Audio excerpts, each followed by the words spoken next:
Wherever you looked in '66, there were people challenging the status quo. Far out in the North Sea, a broadcasting revolution was taking place.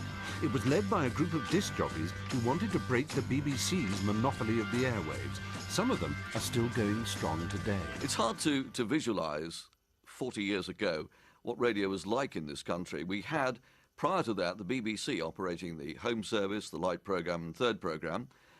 Not a lot of pop music on those channels. And at night time there was Radio Luxembourg, where you could listen under the bedclothes to a crystal set or an old valve radio set.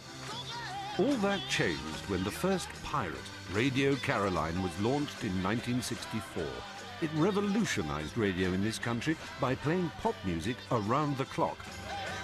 By 1966, the number of rivals was growing all the time.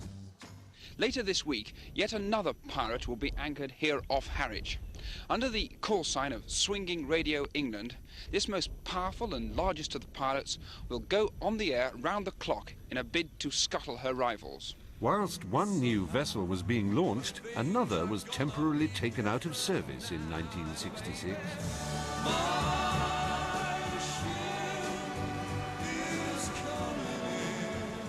Caroline ran aground in winter storms near Frinton. Ironically, transistor radios had been banned from the beach the previous summer. Now they had the country's most popular radio station taking up valuable sandcastle space. And within minutes, the rescue parties, including the police, arrived on the scene, and the DJs, the engineers, all came onto the beach, courtesy of Breach's Boy. And then they were, should we say, escorted down to the local Nick. Hello, hello, hello. What are we doing here? The great adventure ended a year later with a government bill banning the pirates. None of the DJs ended up with criminal records, although some of them have played a few since.